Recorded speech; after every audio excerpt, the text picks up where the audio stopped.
Hey everyone, I am back with a review of episode 2 of season 12 of Canada's Worst Driver, my perspective on it. So this episode you saw the rail challenge, the head-to-head reversing challenge, as well as the shoulder check challenge. So the rail challenge, I mean, it's pretty straightforward. You drive over the rails forward and then you have to drive backwards. Now, driving forward wasn't an issue. We learned about the dead pedal, about how if you put your foot there, then you're right behind your front left wheel. So that was very helpful, and I got over the rails without any issue. However, backing up, I had issues with because my reversing was not so good. So I don't think I even set the mirrors quite right. Like I set them, but I was kind of bending down to look, so they weren't quite rightish. But these are all stuff that I learned. But so I fell off. You saw off the rails. So I wasn't too upset about it because I got the forward and I kind of knew like, okay, my reversing is not so good.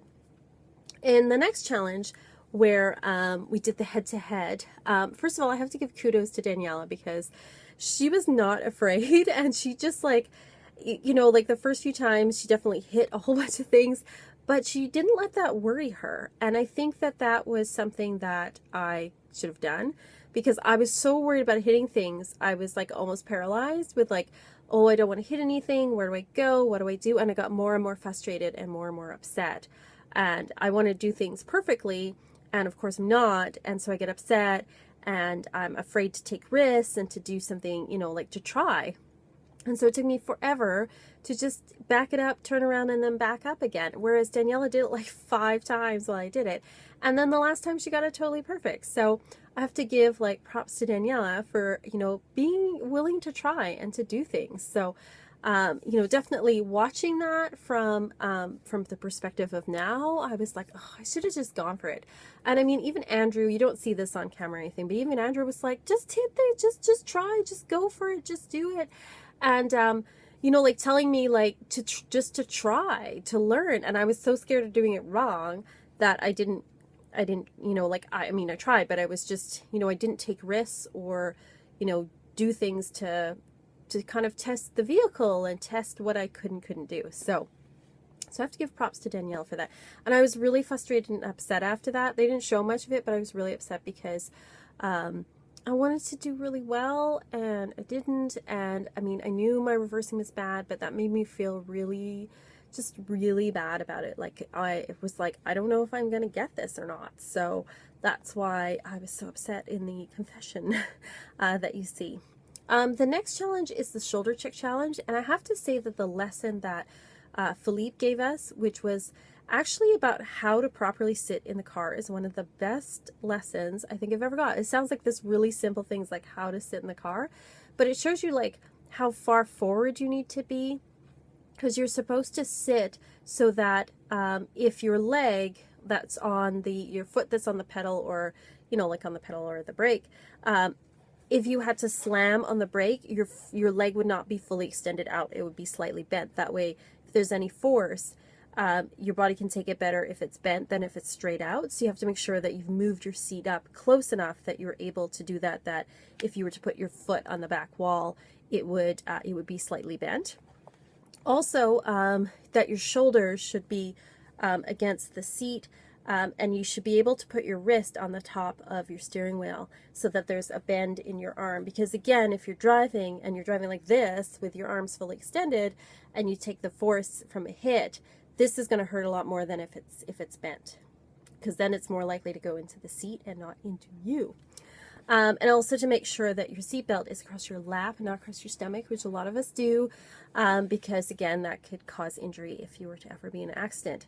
And then I also learned, like when you're shoulder checking, and this is a common thing I think a lot of people do, is that they take their shoulder off of the back of the seat, and then you have tendency to kind of turn and drift. So you have to make sure you keep it, and then you're just turning your neck, because you're relying on your peripheral vision when you turn your neck. So that was like, it's like a super simple thing, yet every time I get in a car, I make sure that I have that all set up. So I learned a lot from that simple thing. So the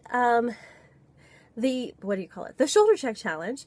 I have to say I was okay with that one, even though I didn't pass, because You don't see it, but I actually did that 3 times. You get about, like, I think 3 goes on it with it, 2 or 3 goes. And each time I got it, but I didn't steer the car quite enough, and I would clip the boxes on the side. But I always got the right side, so I learned how to shoulder check, which was the point of it anyway. So I was like, okay, well, I failed because, you know, obviously I've got to learn to drive the car better, but I did shoulder check and I understood the point of the exercise. So that was episode 2. Next episode, you will see the water challenge. Oh my God, the water challenge. The water challenge. I was not looking forward to this, and you'll see. It's not good. Well, I don't want to give anything away. Just whether or not I pass, I'm not going to tell you, but just I scream a lot because water goes like all over me, and it was cold, and it was just, you'll see. If you want to watch me scream and make a total like fool of myself, then go watch episode 3, watch the water challenge. But yeah, that was episode 2, and of course Cody, as you know, I don't want to do any spoilers, but you know, if you've seen the episode, you see that Cody graduates. So he's obviously a very skilled driver. He just needs to make sure he's being safe, and I hope he is. I hope he is being safe.